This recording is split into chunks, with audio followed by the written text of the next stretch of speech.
চলো এবার তোমাদেরকে ঘুরিয়ে দেখাই মোস্ট ফেমাস হাট সোনাঝুরির হাট। হ্যাঁ, আমি এখন যেই জায়গাটা তোমাদের ঘুরতে নিয়ে এসেছি সেটা হলো শান্তিনিকেতনের সোনাঝুরির হাট।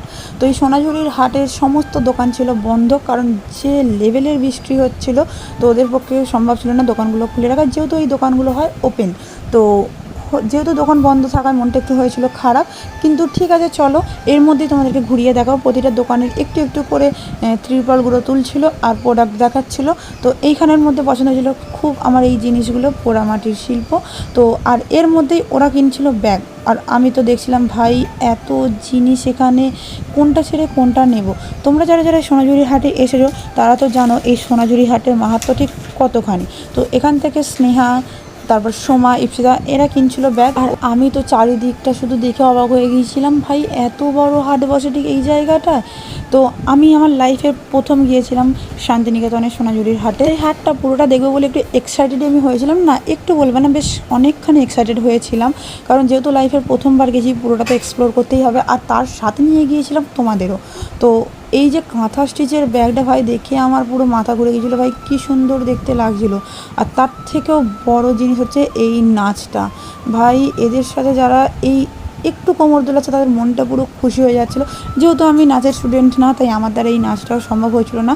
এখানে আদার্স যারা গিয়েছিলো তারা সকলেই নাচানাচি করেছে, আর আমি এটা দাঁড়িয়ে উপভোগও করেছি খুব।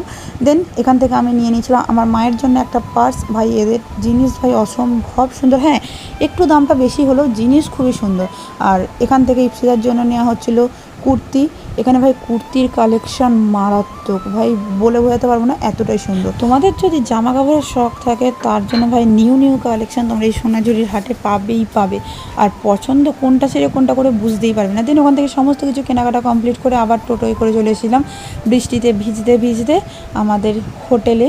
তো এই যে হোটেলে চলে আসার পর পেয়ে গেছিলো খুব জোর খিদে, কী করবো না করবো তো বুঝেই উঠতে পারছিলাম না কী ছেড়ে কী খাবো।